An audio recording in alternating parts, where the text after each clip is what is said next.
네, 오늘 청취자분께서 보내주신 자료가 바로 신약 성경의 고린도 전서 3장입니다. 아, 고린도전서.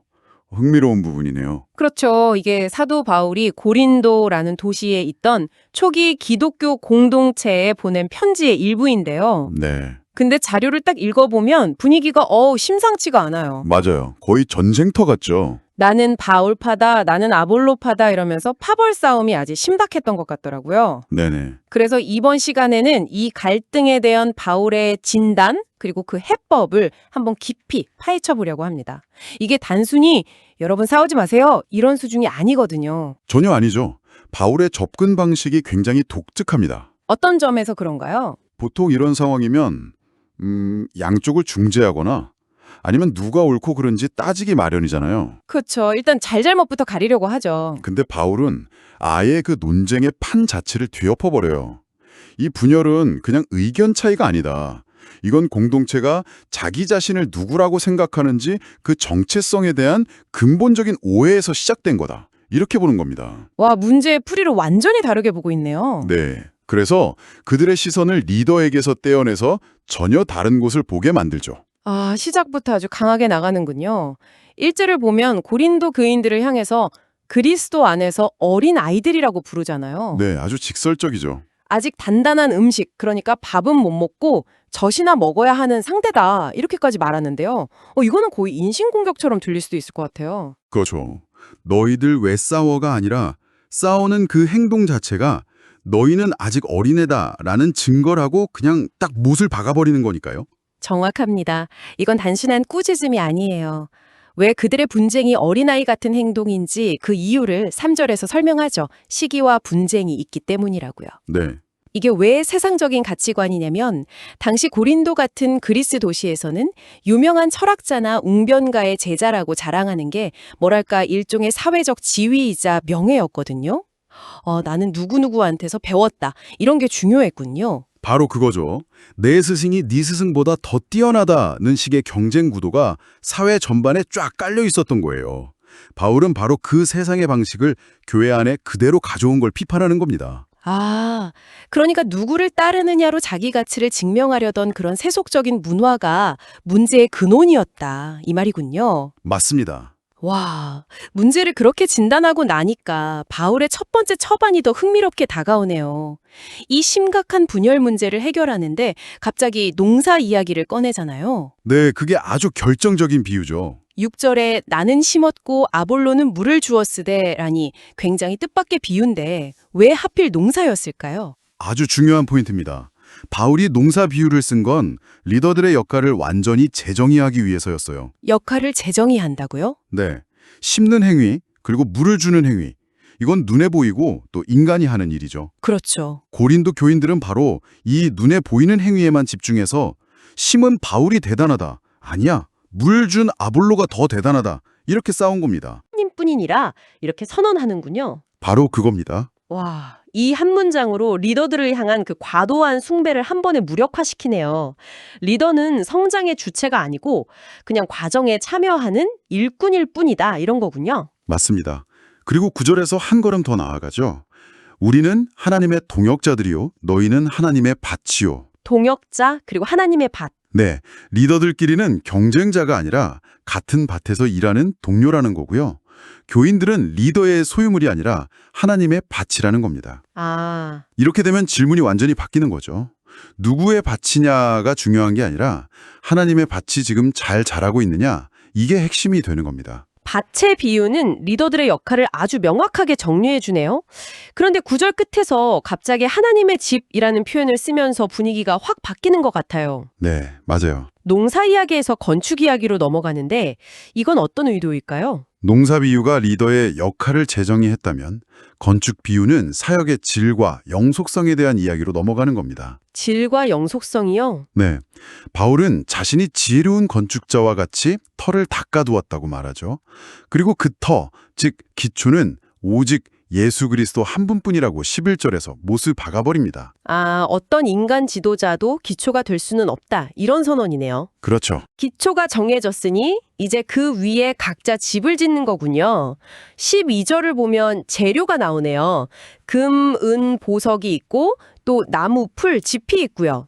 이건 뭘 의미하는 걸까요? 그게 바로 각자가 살아가는 삶의 방식 혹은 사역의 본질을 의미합니다. 겉으로 보기엔 비슷하게 집을 짓는 것 같아도 그 내용물이 진짜 가치 있는 것인지 아니면 쉽게 사라져버릴 것들인지가 다르다는 거죠. 그리고 그 차이는 언젠가 반드시 드러난다고 경고합니다. 바로 불을 통해서요. 13절에 나오는 그 불이 각 사람의 공력이 어떠한 것을 시험할 것이라는 구절이군요. 이 불의 심판 비유는 좀 무섭게 들리기도 하네요. 네, 좀 섬뜩하죠. 평생 노력했는데 한순간에 다 재가 되어버릴 수도 있다는 거니까요. 저희도 살면서 이게 정말 남는 일일까? 이런 고민할 때 많잖아요. 바울은 그 기준을 아주 선명하게 제시하는 것 같아요. 그렇죠. 여기서 15절의 표현이 아주 절묘합니다. 나무나 집처럼 타버리는 재료로 집을 지은 사람은 해를 받으리니 그러나 사기는 구원을 받되 불 가운데서 받은 것 같으리라. 구원은 받는데 불 가운데서 받은 것 같다. 이게 무슨 뜻이죠? 이건 구원을 잃는다는 뜻은 아니에요. 마치 불타는 집에서 모든 재산을 다 잃고 겨우 몸만 빠져나온 사람처럼 자신의 모든 수고와 업적이 사라져버린 걸 보면서 얻는 부끄러운 구원을 의미하는 거죠. 아, 부끄러운 구원? 네, 평생의 공적이 아무것도 남지 않았다는 사실을 마주하는 것. 그것 자체가 바로 해를 받는 상태인 겁니다. 재료에 따라서 상이 달라진다는 점까지는 이해가 갑니다. 그런데 16절은 이건 정말 맥락이 달라 보여요. 갑자기 너희는 하나님의 성전이다 라고 선언하는데요. 이건 그냥 건축 비유를 넘어선 무언가 아닌가요? 네, 맞습니다. 이게 바울 논증의 절정이라고 할 수 있습니다. 절정이요? 당시 사람들에게 성전이라는 건 신이 거하는 예루살렘에 있는 아주 거대하고 신성한 단 하나의 물리적인 건물이었습니다. 네, 그렇죠. 그런데 바울은 눈에 보이는 그 돌건물이 아니라 지금 싸우고 분열하는 바로 너희들의 모임 자체가 하나님의 성전이라고 말하고 있는 겁니다. 와, 이건 신학적으로 엄청난 혁명이죠. 신성한 공간이 건물에서 사람들의 공동체로 이동한 거니까요. 아, 그렇다면 17절의 경고가 훨씬 더 무겁게 다가오네요. 누구든지 하나님의 성전을 더럽히면 하나님이 그 사람을 멸하시리라. 그렇죠.